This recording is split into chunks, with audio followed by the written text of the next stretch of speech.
ये न्यूज़ अगर हम देखेंगे तो इस न्यूज़ में क्या बताया गया है, governor as chancellors the point of conflict. ठीक है, ये तो न्यूज़ है, लेकिन इस न्यूज़ में बताया क्या गया है वो हमें देखना है क्या है, ये कॉन्फ्लिक्ट है क्या।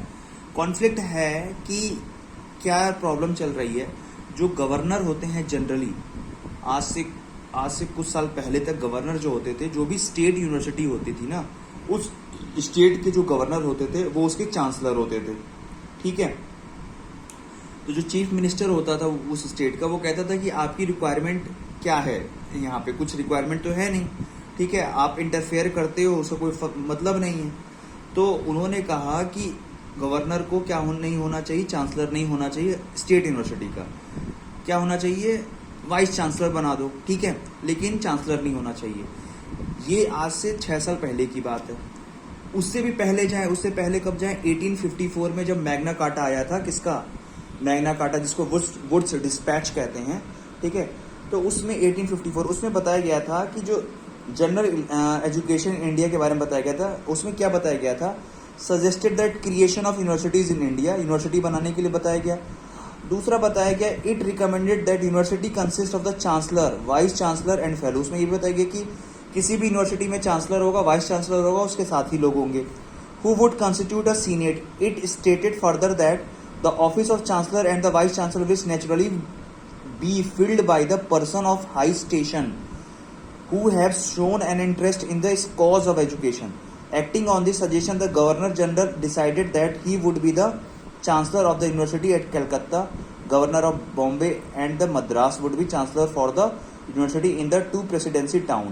ठीक है, क्या 1854 में बताया गया, ये 1854 को Magna carta of Indian education system कहते हैं, इसको वुड्स डिस्पैच भी कहते हैं। ठीक है, ये क्वेश्चन यूपीएससी में आया हुआ है कि क्या जो वुड्स डिस्पैच में है, तो इंग्लिश को हर स्टेज पे प्राथमिकता दी गई थी, ठीक है, प्रायोरिटी दी गई थी, तो नहीं, इंग्लिश को हर एक लेवल पे प्रायोरिटी नहीं दी गई थी, केवल हायर एजुकेशन में इंग्लिश को प्रायोरिटी दी गई थी। और छोटे मतलब मीडियम क्लास के लिए क्या था, रीजनल लैंग्वेज की वैल्यू दी गई थी, वर्नाकुलर लैंग्वेज। ठीक है, तो ये ऑप्शन था यूपीएससी के क्वेश्चन में 2018 या 19 के पेपर में आया था। उसमें केवल ग्लिच इतना था कि वो ये पूछ रहे थे कि इंग्लिश को हर एक स्टेज पे क्या दिया गया है, प्रायोरिटी दी गई है, हर एक स्टेज मतलब after graduation, before graduation, primary education, तो नहीं, हर एक लेवल पे नहीं दिया गया था, केवल हायर एजुकेशन के लिए, मतलब हायर एजुकेशन मतलब कि एडवोकेट, डॉक्टर, इनके लिए इंग्लिश को वैल्यू दी गई थी, मतलब प्रायोरिटी दी गई थी। ठीक है, ये तो था क्वेश्चन। अच्छा, अब क्या बात है, इसमें बताया गया है कि 1854 में जब ये आया था कि बताया गया था कि यूनिवर्सिटी होनी चाहिए और हर यूनिवर्सिटी का अपना चांसलर होगा, वाइस चांसलर होगा, ठीक है, और उसके साथ ही लोग होंगे। ठीक है, उस समय क्या था कि उस समय इंडिया में जो वो था, ठीक है, गवर्नर जनरल, वो कलकत्ता का वाइस चांसलर बन गया था, क्योंकि गवर्नर जनरल सबसे हाई पोस्ट और कलकत्ता यूनिवर्सिटी सबसे बड़ी थी, तो उस बड़े पोस्ट पे, बड़ी यूनिवर्सिटी में बड़े पोस्ट वाले पर्सन को डाल दिया गया, ठीक है, गवर्नर जनरल को कलकत्ता में। और इंडिया में जो दो और गवर्नर थे, ठीक है, उस समय 1854 के टाइम, तो उनको दो और यूनिवर्सिटी में का हेड बना दिया गया, एक का मद्रास का और एक का बॉम्बे का। ठीक है, ये बात तो चल रही थी। ठीक है, अब क्या हुआ, एक और चीज इंपॉर्टेंट है कि जो तीनों यूनिवर्सिटी बनी थी वो 1857 के एक सेपरेट लॉ से बनी थी। ठीक है, अच्छा, अब क्या हुआ, जो प्रेजेंट टाइम में सिनेरियो क्या चल रहा है, प्रेजेंट टाइम में सिनेरियो ये चल रहा है, आफ्टर इंडिपेंडेंस क्या हुआ कि डॉक्टर सर्वपल्ली राधाकृष्णन वो जब बने थे, एक कमेटी के हेड बनाए गए थे, तो उन्होंने ऑब्जर्व क्या किया कि भैया जो अगर गवर्नर होता है चांसलर, मतलब किसी यूनिवर्सिटी का चांसलर किसी यूनिवर्सिटी का हेड होता है, तो उससे बढ़िया रहता है, मतलब कि यूनिवर्सिटी अच्छी चलती है। लेकिन एक चीज उन्होंने और बताया था कि अगर केवल एक स्टेट में केवल एक यूनिवर्सिटी है तभी ये बढ़िया है। हर यूनिवर्सिटी में अगर मान लो किसी स्टेट में 10 यूनिवर्सिटी हैं, ठीक है, 10 यूनिवर्सिटी हैं और 10 का चांसलर एक ही बंदा होगा, गवर्नर होगा, तो फिर दिक्कत होगी। ठीक है, उस स्टेट के लिए तो बेनिफिट है जहां केवल एक यूनिवर्सिटी है किसी स्टेट में, तो वहां उस स्टेट का गवर्नर वहां का चांसलर बना दो, तब तक तो ठीक है। लेकिन कई यूनिवर्सिटी होगा, सबका एक ही चांसलर होगा, सबका गवर्नर ही चांसलर होगा, तो दिक्कत है।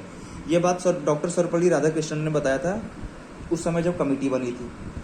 अब क्या हुआ, अब प्रॉब्लम कहाँ से हो रही, ये चीज़ 1960 तक तो बहुत अच्छी चलती रही, 1951 से 65 तक क्या इसमें कोई दिक्कत नहीं थी, क्योंकि स्टेट का चीफ मिनिस्टर भी कांग्रेस का होता था और गवर्नर भी कांग्रेस का होता था।